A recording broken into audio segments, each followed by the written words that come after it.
We're back. It's a Friday again. Unfortunately, that song is copyrighted, so I can't play it. But it's Friday. You know what that means? For the Love of Football is back here on YouTube, Twitch, and Instagram for all you watching currently. Let me start out. My name is Parker Brown. I'm the host of the Love of Football podcast. If this is your first time watching the show, we go into deep dives, not really deep dives, but we genuinely talk about college football, NFL. We haven't gotten to UFL season since this is our first season covering football. However, welcome to the show. I'm glad you're here. We have a lot to cover today. A lot of NFL, couple college. There's not a lot going on with college football this week. In my opinion, we're not necessarily to that point where we really are worrying about what is going on necessarily with what you call it, college football. Yes, no go green, but yes, go Lions, go blue. Sorry, Tyler, I just had to say that. But again, thank you all for watching. But let's get right into it. Why not? Huge news for the Lions fans here. Dan Campbell is selling his house. Why, you might ask? Fans were so angry after the loss that we endured against the Tampa Bay Buccaneers that people started finding out where he lived. So at that point, it becomes unsafe. Dan Campbell kind of needs to make a decision whether he should stay living there or not. But yes, according per Adam Schefter, he is selling his house in, I don't remember the location, but he is selling his house. Secondly, regarding the Detroit Lions, they play the Arizona Cardinals next week. That game might be another trap game, kind of similar to last week. It is away. It is in Arizona, but Arizona is on fire right now. They just beat the Los Angeles Rams pretty badly. And we'll get more into that later in the show regarding the Rams and the Cardinals. However, it's looking a little scary going into next week. We do have a couple injuries we should look out for. However, I'm not going to try and predict. We haven't gotten to Hot Pepper Picks. We haven't gotten to our weekly look at for whether or not I think certain teams are going to win. But yeah, Dan Campbell is selling his house. If you're a Lions fan, what the hell are you doing? Going out there and being aggressive toward the coach of your favorite football team, especially in his place of living. Like, that's stupid. Like, come on, let's get a grip. That's just a bad look. Like, it's back to this topic where you can't get anything in Detroit. Do you want Dan Campbell to leave? Because crap, man, he just took us to an NFC championship. One loss is one loss. We also lost last year, week 2, to the Seattle Seahawks. Remember that? And everybody was all, oh my God, the Detroit Lions aren't going to do anything. Oh my God. Look where we went last year. Pipe down, chill out. We're all right. We just need to chill out. Lions fans, chill out. Last game sucked. No one's going to disagree with you about that. Jared Goff looked awful. The play calling looked awful. Sam Laporta wasn't used, and I think he had 3 catches on the day. They have a lot to figure out. They do. And there's no argument to that. However, let's look into next week with the weapons that the Arizona Cardinals have on their offense specifically. Trey McBride, Marvin Harrison Jr., who out of nowhere, 4 receptions, 130 yards, and 2 touchdowns in the first quarter, mind you. It wasn't even a full quarter. It was 2 plays. Marvin Harrison Jr., mind you, was kind of slept on after week 1. People were like, "Oh, he's a bust. Oh, he got targeted 4 times.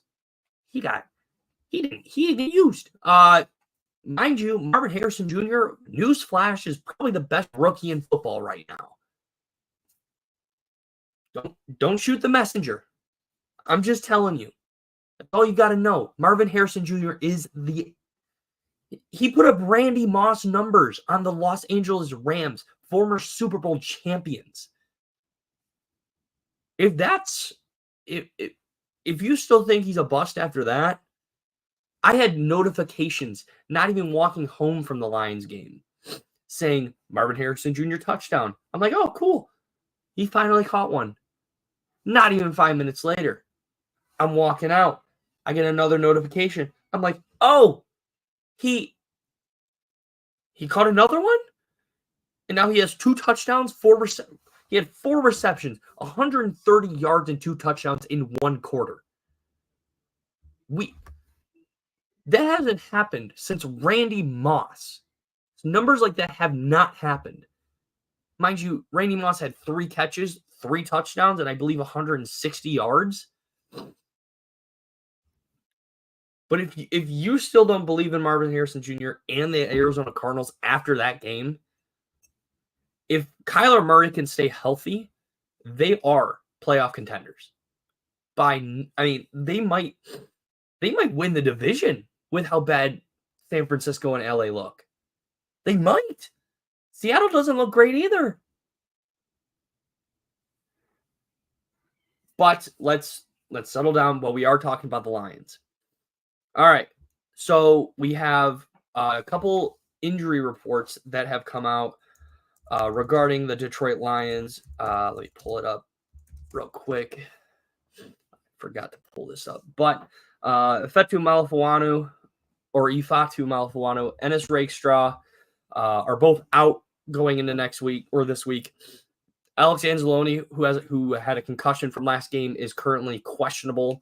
Isaiah Williams, our wide receiver 3, is questionable with a potential abdomen injury. He was limited at Wednesday's practice. Terrion Arnold has a mystery illness. I shouldn't say mystery, but he does have an illness.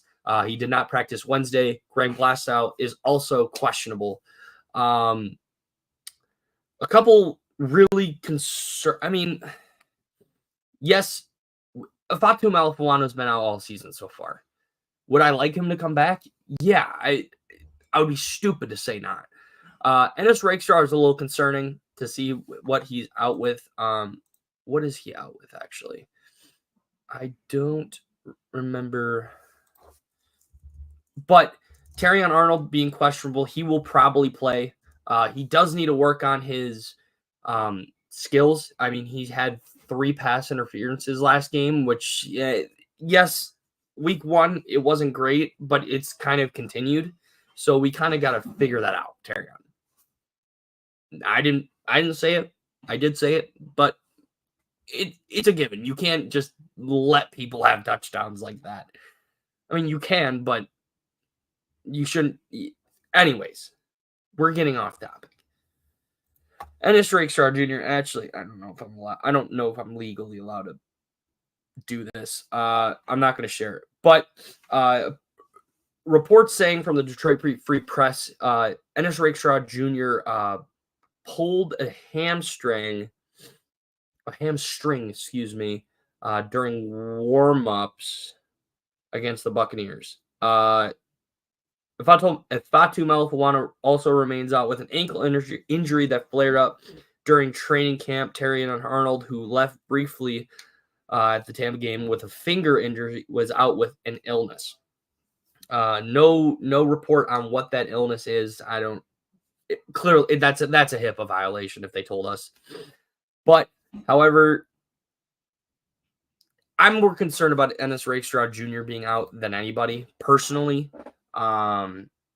He's kind of been one of the best cornerbacks for us. Carlton Davis, mind you, looked phenomenal. I'm just concerned going forward with the Lions a little bit. I'm not going to throw my chair and just get up and just, like, I'm not like half of you. I'm not going to freak out about stupid crap like the Lions losing the Buccaneers. The Buccaneers have looked great. They have. So take a chill pill. Do it. Like, get a glass of water. Get a glass of warm milk. And just sit back this weekend. Enjoy the weekend. Watch some Lions football and hope for a win. I think we will win this game. Realistically, I think the Lions are a much, much, much better team than the Arizona Cardinals. However, I am going to repeat what I said earlier. The Arizona Cardinals have looked really good. This might be a very tough schedule, realistically. Let's move on. Enough Lions talk for today. I got my feelings out. I vented to you all. But let's talk about them Cowboys. Let's talk about it.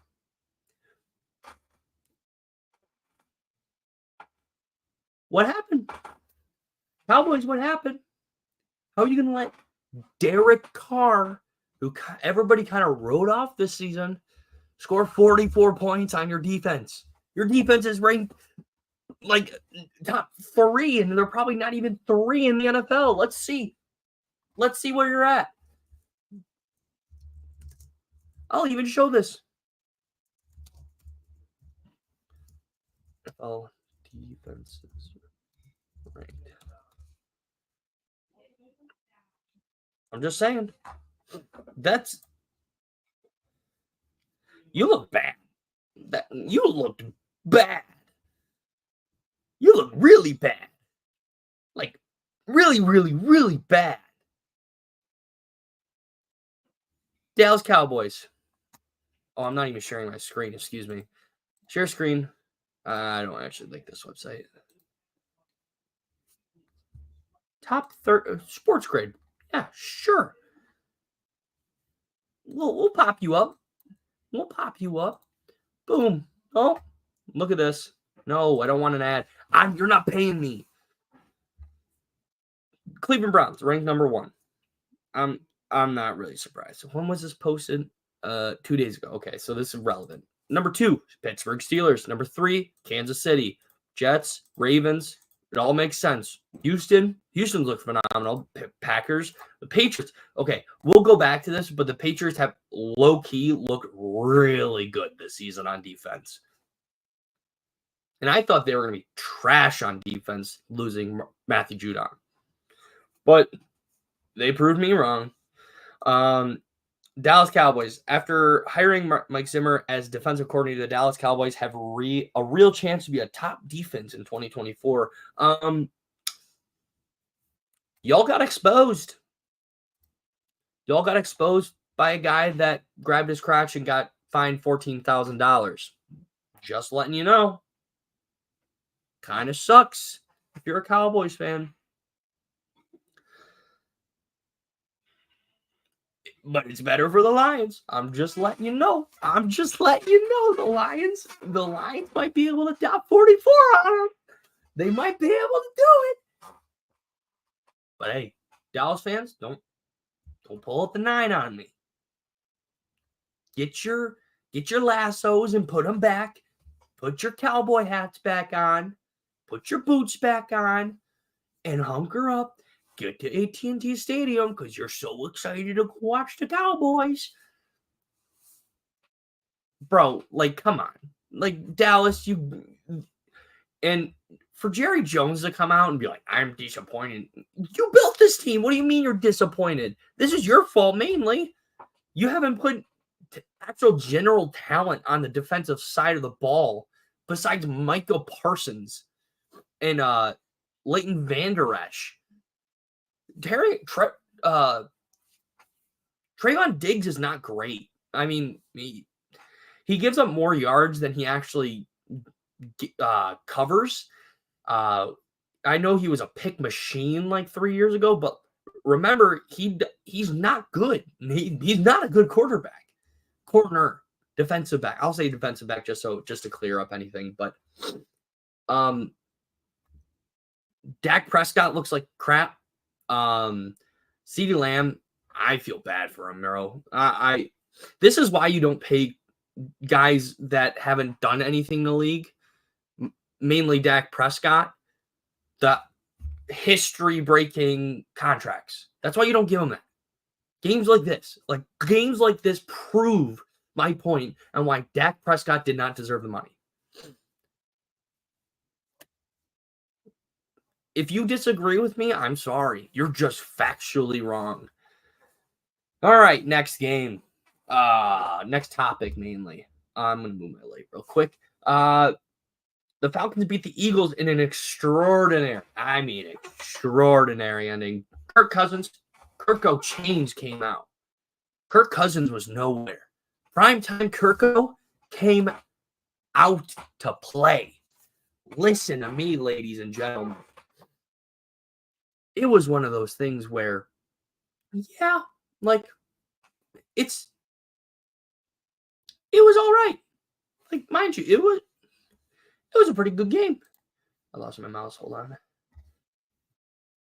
There we go. Yeah, I mean, let's be honest. The Eagles got robbed of a victory by Kirk Cousins and Drake London. I mean, that was Baker Mayfield-esque, LA Rams type. I mean, not to that extent because Baker just learned the playbook, but like the way they marched down the field was insane. I'm not going to get into Drake London's celebration. Who cares? Who cares about what people do during a celebration? I could do Gangnam Style and no one would care. But if the second I do this, whoa, don't do that. Don't do finger guns. No, please, finger guns. No. Chill out. It's okay. You're gonna be okay. He did finger guns. He's not actually holding an assault weapon. The media needs to stop caring about this. It's such a nothing burger that why would you care? Oh no, he went. Oh no, sorry, no, you can't be showing the kids a finger gun that they're probably doing on the playground. Bro, come on. Like, who cares? Like, I needed a sip of water after that. That was, I hate, excuse me, I don't hate. I strongly dislike some of the opinions about certain little, like, here, I'll bring this up. A former workplace of mine, I'm not going to say where, was very up in arms about Jameson Williams eating Oreo McFlurry. I think he did something else like really funky with it, and they're like, Jameson Williams is eating an Oreo McFlurry? Oh my God. Jamo's eating an Oreo McFlurry and he's gambling? Didn't you just tell me you put a bet in the other day? I'm not throwing shade. Current media like that is very skewed on what they think. They'll say certain things and then do the exact same things. Like, oh, Jameson, this is not actually about my workplace anymore, but anyways. Oh, Jameson Williams is on 9 Mile trying his favorite restaurant in Detroit because he had a massive game against the Rams. Why would he do that? That's so dangerous. If he's comfortable with doing that, if JMO wants to go do that, why do we care? Why do we care what Drake London does with his fingers after winning a football game, having a game-winning football catch? And then why is the NFL fining Derek Carr for doing a Michael Jackson dance? Who is the 30 or 300-year-old man that fined him that? Like, what's the problem? What's the problem with me going hee? Like, come on. Anyways, the Falcons are blowing out expectations this season. I mean, not really. I backtrack that. They're not breaking. I thought they were going to be one of the best teams in NFL. Granted, they've only played 2 games.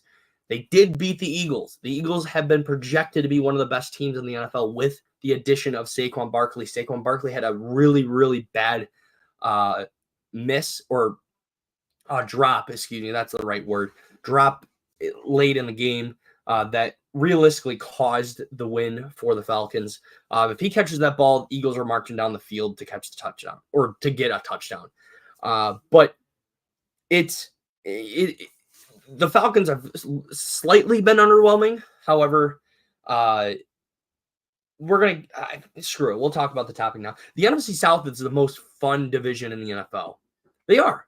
You got the Saints, the Buccaneers, the Falcons,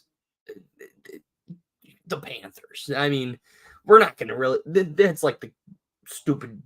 That's like the step cousin you've never met. Your second cousin. Shout out. Your 107th step cousin. But it's to see this conference as of last year was considered one of the worst. Going out, you had the Falcons beating the Eagles, who are contenders for the Super Bowl this year. You had the Buccaneers beating the Lions, who are also Super Bowl contenders. And then you had the Dallas Cowboys, who were probably not going to win a playoff game this year. I'm just going off history. Don't shoot the messenger. But the NFC South has done a complete 180 from what they were last year. Derek Carr is playing MVP caliber football right now. Baker Mayfield also playing MVP caliber football. Honestly, I thought the Bucs were going to kind of fall off after last year. I believe earlier this in one of the earlier episodes, I said that they would kind of. I didn't think they would possibly make the playoffs. I thought the Falcons would make it over them, but there's a very high chance that we could have 3 NFC South teams in the playoffs by the end of the season. Obviously, we can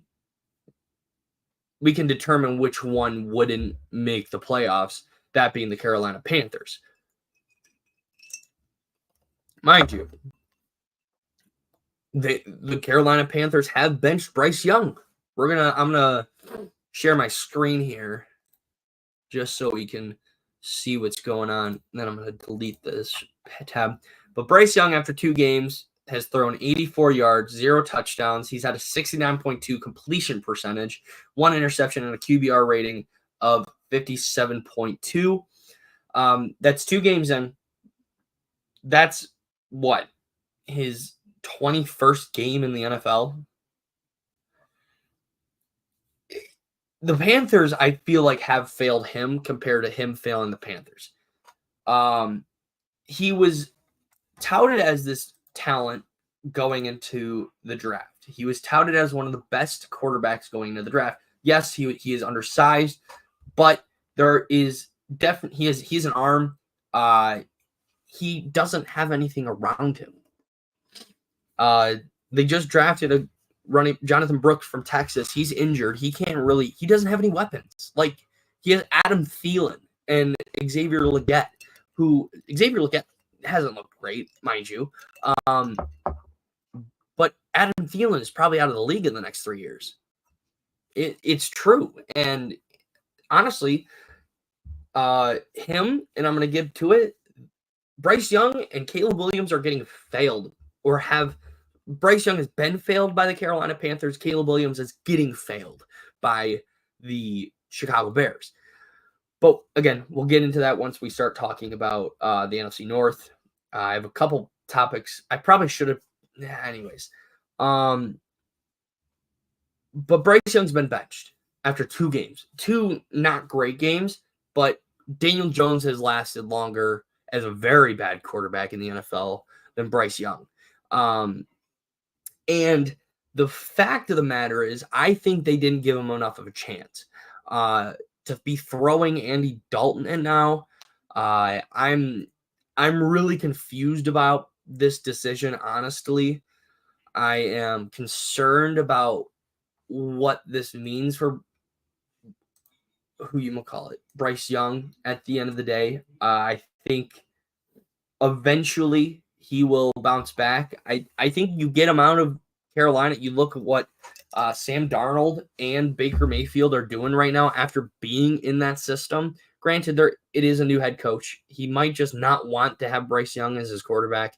They're probably going to draft a new quarterback this year. And I feel bad saying this, and it's not fair to this kid. Granted, I think he's older than me. Let me look. Bryce Young age.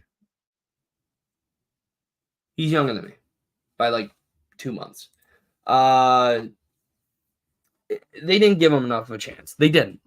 They didn't set him up for success like the Texans have set up CJ Stroud for success. They haven't set him up like the Bears are attempting to set up Caleb Williams for success, or even Jaden Daniels with the Commanders.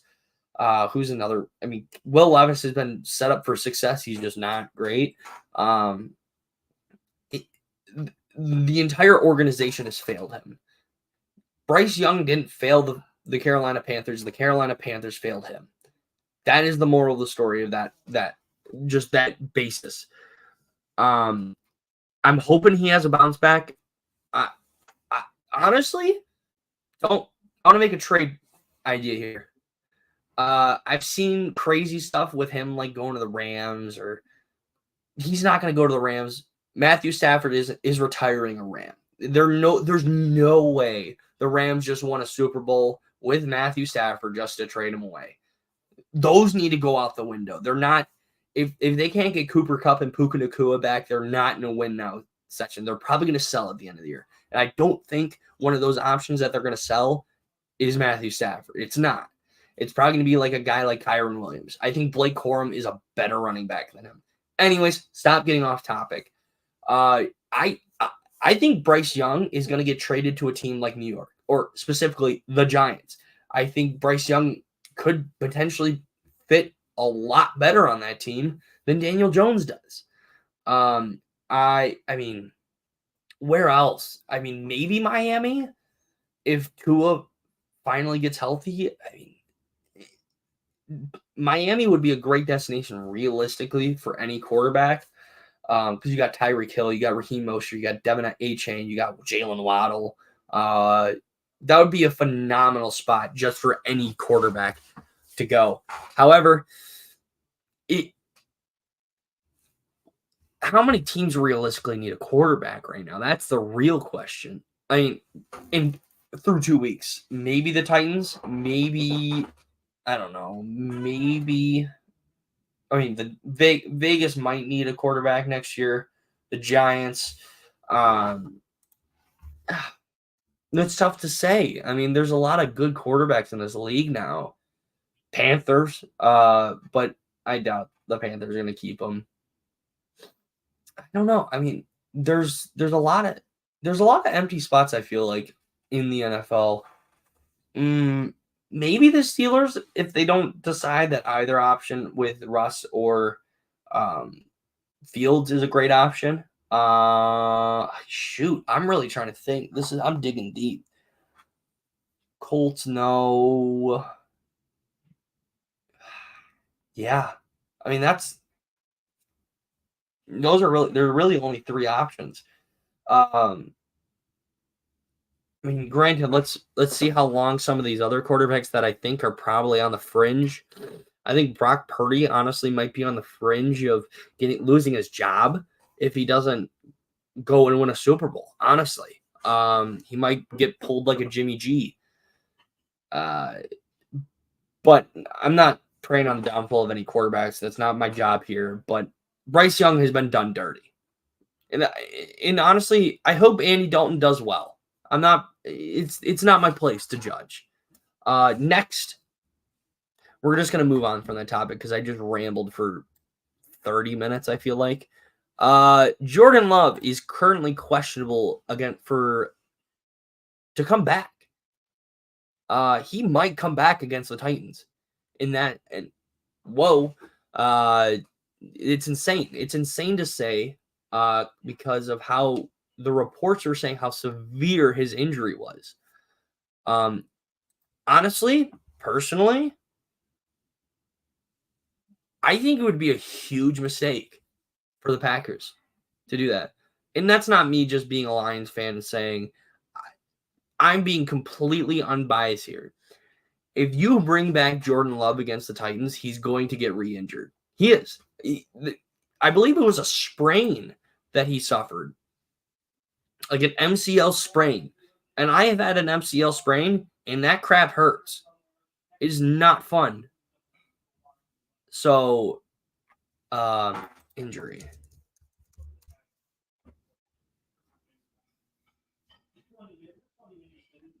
Hold on.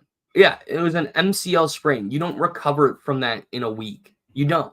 And I think that will be a major logical fallacy by the Green Bay Packers front office and coaching staff to be like, yeah, he's medically cleared. No, sit at. This is a nothing burger game. If you can go out and win with Malik Willis, go win with Malik Willis for one more week. Do it. You clearly didn't. I'm pretty sure you won last week with Malik Willis, unless I can't see. Oh no. You can do it. You can go out and win with Malik Willis. Sit him for at least another week. That's just my 2 cents about that. I think it would be a huge fault if he gets re-injured and potentially tears his MCL. Because a sprain isn't a tear. It's a sprain. But you can further injure a sprain. You can. And especially in a game of football where you're getting hit all the time, he gets one bad hit to the knee. That's the season. You're potentially wishing your season goodbye if you play him.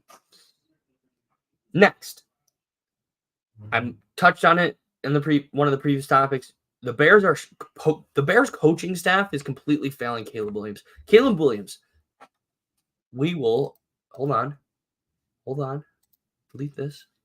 Caleb Williams is ranked number 30 in the NFL in total passing yards. He has 66 attempts, 37 completions. His total completion percentage is 56.1%, and he's not thrown a touchdown. You have Keenan Allen, who's now been hurt. Rome Odunze, who's been currently questionable game to game. And you have DJ Moore, who's a phenomenal. Those are three phenomenal. I mean, Keenan Allen hasn't been in. But you have two phenomenal wide receivers that you're just not getting the ball to. And at that point, that is a fault of the coaching staff by not drawing up correct plays for a guy like Caleb Williams, who's touted to be this generational quarterback. It's almost embarrassing at that point. Like, Matt Eberflus should have gotten fired last year. No ifs, ands, or buts. He should have. But he's still there, and he's proving why he should get fired this year. If Matt Eberflus doesn't get fired, I will eat a ghost pepper. If he does not get fired by the end of by going into the next season, if he does not, you might have to hold me accountable because I might forget it. If he does not get fired by next season, you will catch me eating a ghost pepper. No, I will not argue with it. That is how confident I am that Matt Eberflus is gone. I can't even say his name because I don't care about this guy. He's garbage. He ran Justin Fields out of Chicago, and look what he's doing now with the Steelers. They're 2-0. Like, come on. Like, Ryan Poles needs to get a grip. Like, pause. No Diddy. Like, he needs to get a grip. All right. Last topic of the day, the Rams. We kind of touched on this a little bit earlier. How are we going on the show? About 35 minutes? Yeah, we're killing it. It's not a win now season for the Rams. Let's be honest. Right now, the Rams have 3 players on injury reserve. No, those are not new. 3 players on injury reserve. Puka Nacua, he can miss the next 5 to 7 weeks, depending on how quickly he recovers from a PCL sprain in his right knee. Sources tell Adam Schefter of ESPN. John Johnson, he's not. No offense, he's not really significant in this defense. And then Jonah Jackson, guard, former Detroit Lion, who also had a lot of inconsistencies with being injured. He has now been placed on injury reserve. The Rams placed Jonah Jackson's shoulder with a shoulder injury on injury reserve Wednesday. Cooper Kupp's out against San Francisco. Davis Allen is out. He's not going to be really relevant with Cody Parkinson. So that's the tight end position is not really worrisome. By around the third, these guys, but your 2 pillars on offense are injured. Puka Nacua and Cooper Kupp are nowhere to be seen against San Francisco next week. What are the Rams going to do? That's my thing. If you have an idea, please, whether you're on Instagram or YouTube, Twitch, please, I would love to hear from you. However, yeah, what is this team going to do? Like, they're screwed. They have given so much time and effort into getting these guys back on their team. Cooper Kupp was looking to be really phenomenal this year, especially with Puka Nacua out. No, and that's not a diss on Puka. Puka's great, but man, does it suck to see that this guy is going to be out next year, or Cooper Kupp's probably going to be out the next 6 to 9 weeks. That was the report I saw, I believe, from Adam Schefter. But geez, what is Matthew Stafford going to do? There's no one besides Cody Parkinson and Kyron Williams left as a weapon specifically. Their defense looked like crap against the Cardinals. They got dotted up. in the first quarter. I'm worried about it. I truly am. And it sucks to say that because I respect Matthew Stafford and everything he's done here in Detroit, but dude, it's a scary situation to be in LA and to see that the Chargers might be a better team than you. That's the scary part if I'm an LA Rams fan. But we're going to move on. We're going to talk a little bit about some college football here.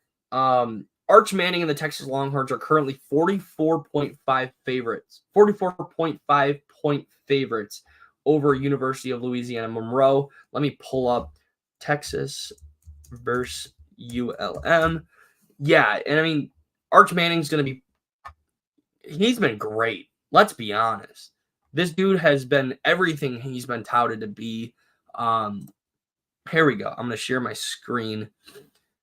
Here we go. Share screen. Nope. All right. CBS is not sponsored. Sorry. I wish I was. Why am I getting, I don't want to see all these ads. Hold on. Sorry. Now it's currently 52.5 point favorites for the Texas Longhorns. Or the over-under is 52.5 points. But yeah, according to Sportsline consensus, Texas enters this game as a massive 44.5 point favorite, which isn't shocking. It's not shocking. Don't watch this game. This is a game I would not watch, and I'm not going to pick this as my hot pepper pick. I'm not. That's such an easy pick. I want to have a little bit of an anxiety attack when I pick these. So, yeah. Am I surprised? No.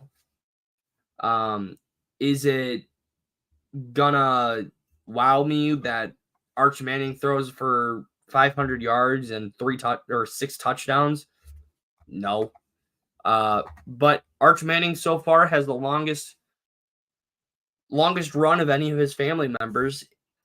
Not literal run from having the ball to the end zone. Out of Peyton Manning, Eli Manning, and him, he has the Manning record of longest rush. But yeah, I'm not. That's a nothing burger game. I'm not. Yeah, you can just tell by the way I'm talking about it. I don't even know why I talked about it, but it's still funny to see that Texas is going to blow them out 44-0. All right, Nebraska, Illinois, the team that everybody wants to hear about. Dylan Raiola and them Nebraska Cornhuskers are going to go out. I believe it is in Illinois. Nebraska's 9.5-point favorite. The over-under is 42.5 points. I'm going to read this real quick why Nebraska can cover. The Huskers have been dominant on the defensive side of the ball in 2024. The Blackshirts have allowed just 20 total points through 3 games. They have been particularly impressive on the 3-line scrimmage. Matt Rule's defense is allowing just 70.3 rushing yards per game, and the unit has racked up 9 sacks. Offensively, the Huskers have been balanced and efficient. True freshman quarterback Dylan Raiola deservedly gets a lot of attention and entering this matchup, completing 73.8% of the pass attempts for 670 yards. Holy crap, this guy is a stud. He's a stud, and if you think not, you're wrong. He is the next Patrick Mahomes.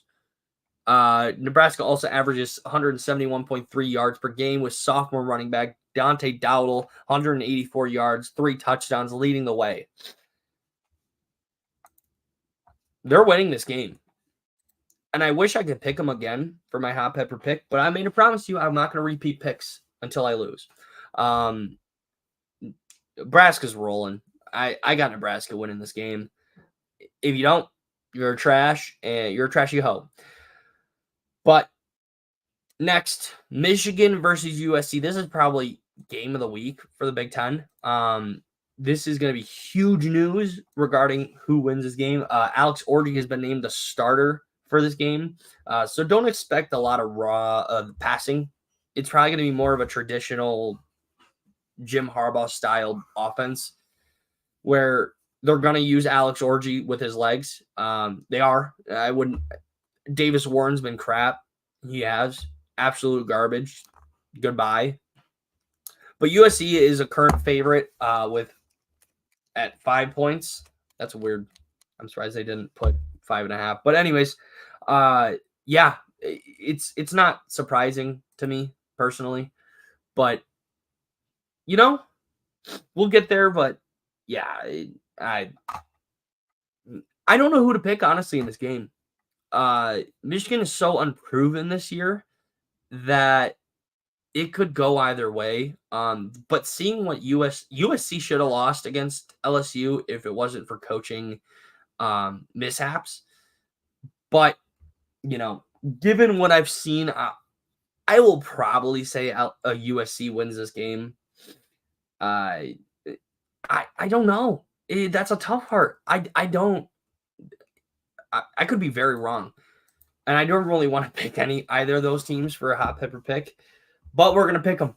We're going to start with NFL. And go from there. I obviously can't pick the Jets to win. That would be stupid. But we're going to go and we're going to look at the schedule this week. And then I'm going to determine who I think. I can't pick the Bills. I cannot pick the Chiefs. And I cannot pick the Commanders. Because those were the 3 teams that I selected. The Browns, the Bears, Colts, Texans, Vikings, Eagles, Saints, Chargers, Steelers, Broncos, Bucks, Packers, Titans, Panthers, Raiders, Finns and Seahawks, Lions, Cardinals, Ravens, Cowboys, Niners, Rams, Chiefs, Falcons. I could pick the Falcons, but I'm not going to pick either of those teams. What up, Declan? How are you doing, man? Jags, Bills, Commanders, Bengals. Those are all the games of the week. If you have an idea what you would pick as like a for sure win, you got the Browns, Declan? I mean, yeah, I can. Yeah, the Giants are trash. They're trashy hoes. Do I want to go Texans? Oh, I want to give myself a challenge. All right. I'm going to pick the Texans. Do I want to pick the You know what? Screw it. We're picking the Vikings. The Vikings are winning this week against the Texans. They are. Sorry, not sorry. Sam Darnold's going to dot him up. He's going to go 12 for 12 in the first quarter. Justin Jefferson's going to have 3 touchdowns. This week, we have the Vikings. I think that's really stupid, and I will regret it. But, I got to really stop being successful at this. All right, now college football. Oh, who do I pick? That's the question.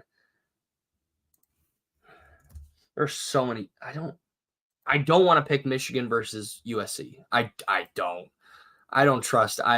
That spread is so small that I don't like it. Let me share my screen. Boom. All right. How are we doing on time, by the way? 46 minutes? Yeah, we're chilling. Ooh. Jeez, there's Nebraska, Illinois. I could pick Illinois, but I would be stupid to pick that.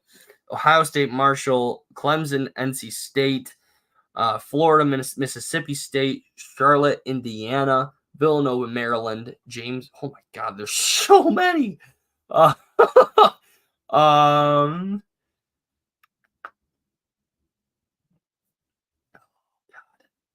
Do I want to do it?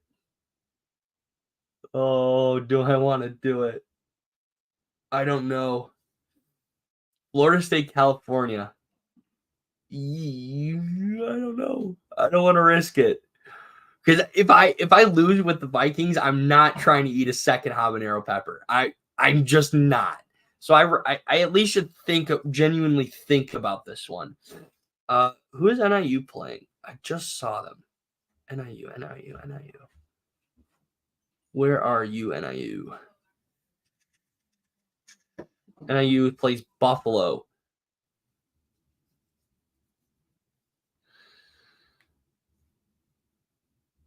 Ooh. Screw it. I don't want to do this. But I really want to give myself a challenge here. Like, who do I pick? Who do I pick? Reasonably, who do I pick? Like, please, like, if you have a comment, please. Oh gosh, this is tough. Like, this is genuine. Oh, there's so many games, and so many games are gonna be close. I'm gonna say USC beats Michigan. I think that's what's gonna happen. USC is gonna beat Michigan. I'm gonna have to potentially only eat one this week or next week because it's gonna be Friday. If you disagree with that, let me know. If you think Michigan's absolutely gonna win, let me know. But we're at the conclusion of the episode, so I'm gonna leave it to you guys as the listeners. If you have any questions to me regarding football or any ideas about fantasy, this would be your time to ask.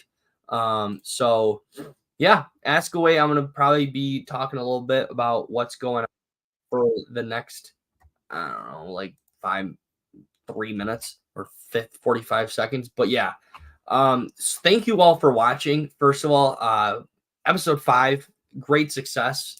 I really appreciate you all that tuned in, whether it was on Instagram, TikTok. Well, I can't do it on TikTok, Instagram, Twitch, or YouTube. It's such a blessing that I get to be on here and talk about football, but I couldn't do it without the passion that most of you have about football that I get to talk to on a daily basis. So thank you. I gotta mute this. Hold on. So yeah, again, thank you so much. It really does mean a lot. But no questions. So I'm gonna end it here. Hit me that music.